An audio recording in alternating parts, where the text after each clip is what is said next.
Shalom saudara, selamat datang di seri berbagai renungan dengan tema 12 perbedaan antara gereja sel dengan gereja yang bersel. Tuhan Yesus memberikan amanat agung tertulis di Matius 28 ayat 18-20. Yesus mendekati mereka dan berkata, "Kepadaku telah diberikan segala kuasa di surga dan di bumi.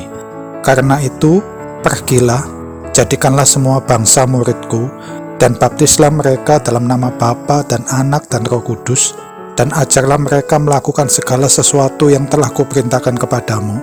Dan ketahuilah, aku menyertai kamu senantiasa sampai kepada akhir zaman." Dari ayat tersebut sangat jelas tertulis agar kita pergi dan menjadikan semua bangsa menjadi murid Kristus. Untuk bisa menjadikan murid, kita butuh wadah di dalam gereja yang biasanya disebut dengan nama kelompok sel. Tidak semua gereja mau meresponi akan tugas ini. Mereka beranggapan bahwa kelompok sel itu tidaklah begitu penting.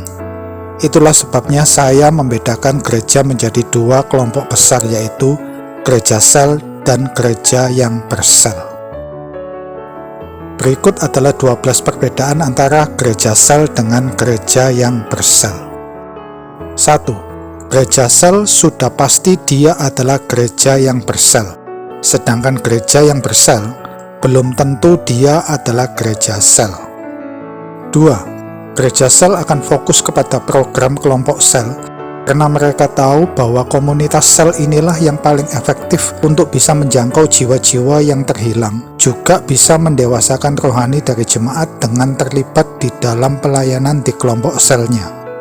Sedangkan gereja yang bersel menganggap kelompok sel ini hanya merupakan bagian dari berbagai program yang diadakan oleh gereja. Prinsip mereka yang penting gereja mereka ada program kelompok selnya, walaupun tidak bisa berjalan baik, juga supaya gereja mereka tidak dianggap sesat.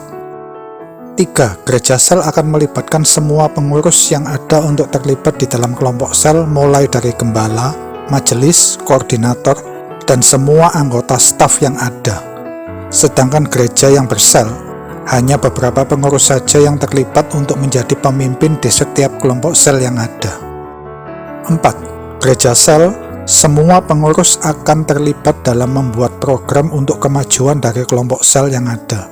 Mereka akan turut memikirkan hal-hal apa saja yang perlu dilakukan untuk membuat jemaat bisa bertumbuh dewasa dalam kerohanian mereka.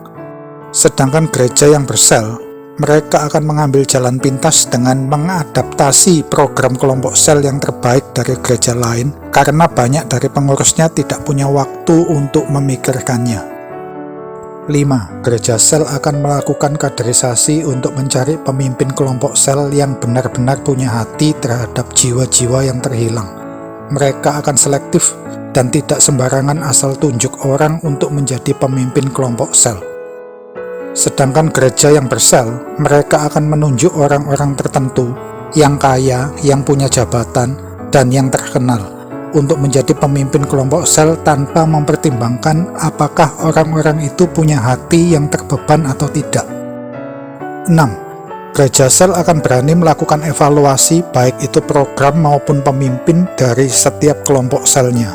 Apabila ada yang tidak bisa berjalan dengan baik, mereka tidak segan untuk menggantinya. Sedangkan gereja yang bersel jarang melakukan evaluasi dan sebisa mungkin menutupi hal-hal yang kurang baik tersebut agar gereja mereka bisa kelihatan tetap baik-baik saja. 7. Gereja sel akan berani menindak para pengurusnya yang tidak melakukan firman di dalam hidup mereka sehari-hari agar tidak menjadi batu sandungan bagi jemaat. Misalnya jarang ke gereja, jarang berpuluhan, bersikap sombong saat menjadi asyir, ramah hanya dengan jemaat yang kaya saja, bicaranya kasar, dan lain-lain. Tindakan yang diambil bisa berupa mencopot jabatannya, mengganti posisinya, atau memberhentikan tugasnya untuk sementara waktu. Sedangkan gereja yang bersel tidak akan ada pergantian pengurus, apalagi mereka yang dianggap berduit, punya kedudukan, dan terkenal. Mereka akan tetap menjadi pengurus gereja walaupun sikap mereka seringkali menjadi batu sandungan bagi jemaat. 8. gereja sel akan selalu terbuka dan menerima semua saran dan kritikan dari jemaatnya. Apabila ada masukan yang bisa membangun, gereja sel tidak akan malu untuk mewujudkan masukan dari jemaat itu. Sedangkan gereja yang bersel menerima saran dan kritik tetapi hanya sekedar basa-basi saja. Mereka sebenarnya tidak akan mau menerima masukan apapun. Apa yang sudah mereka putuskan, itulah yang akan mereka jalankan, tidak peduli apa kata jemaat. 9. Gereja sel akan mengarahkan setiap jemaatnya untuk bisa terlibat aktif di dalam kelompok sel yang ada dengan memberikan mereka tugas pelayanan, mulai dari pemimpin pujian, pembawa firman, memimpin doa syafaat, dan lain-lain. Tugas dilakukan dengan cara digilir agar setiap anggota bisa mendapatkan kesempatan belajar untuk melayani. Sedangkan gereja yang bersel, jemaat tidak dilibatkan dengan sepenuhnya di dalam kelompok sel yang ada. Beberapa tugas pelayanan dilakukan oleh orang yang sama, tanpa mau digantikan, juga membiarkan anggota yang tidak mau ambil bagian dalam pelayanan di kelompok selnya.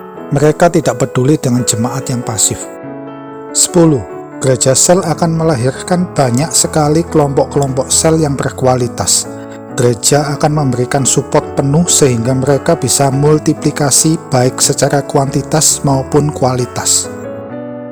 Sedangkan gereja yang bersel melahirkan kelompok sel yang sedikit, bahkan cenderung semakin berkurang jumlahnya karena fokus mereka hanya gereja yang bersel, bukan gereja sel. 11. Dalam gereja sel, hamba Tuhannya tidak hanya melayani tetapi juga memperlengkapi jemaatnya supaya mereka juga bisa ikut melayani khususnya di dalam kelompok sel. Sedangkan gereja yang bersel, banyak hamba Tuhannya hanya melayani jemaat tetapi tidak pernah memperlengkapi jemaat agar supaya mereka juga bisa melayani. 12. Dalam gereja sel, dari fokus kepada membentuk kelompok sel yang berkualitas, tujuan utama mereka sebenarnya adalah pemuritan. Hal ini sesuai dengan amanat agung dari Tuhan Yesus di Matius 28 ayat 18-20. Jemaat akan dimuridkan supaya mereka juga bisa memuridkan, di mana melalui pemuritan ini diharapkan jemaat bisa bertumbuh, berakar, dan berbuah seperti yang Tuhan inginkan.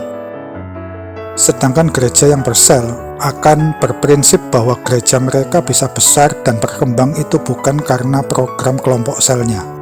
Kelompok sel dianggap hanyalah salah satu dari program gereja yang dijalankan supaya gereja mereka tidak dianggap sesat. Apabila kelompok selnya saja tidak bisa berjalan dengan baik, jangan pernah berharap ada pemuritan di dalam gereja ini.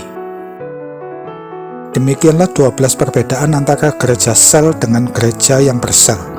Apabila Anda sudah mengerti akan hal ini, berdoalah bagi gereja Anda agar amanat agung yang ditugaskan oleh Tuhan Yesus itu bisa terjadi di gereja Anda dengan menjadi gereja sel yang melahirkan kelompok-kelompok sel sebagai wadah dari pemuritan yang diinginkan oleh Tuhan. Amin. Pertanyaan yang perlu Anda renungkan, di manakah posisi gereja Anda saat ini? Sudah menjadi gereja sel atau hanya gereja yang bersel? Sampai jumpa di seri berbagai renungan selanjutnya. Apabila Anda mendapat berkat dari video ini, silakan bagikan atau share kepada orang-orang yang Anda kasihi, supaya mereka juga boleh dikuatkan dan tidak mudah disesatkan oleh pola-pola pengajaran sesat yang ada di dunia ini. Segala kemuliaan hanya bagi Yesus.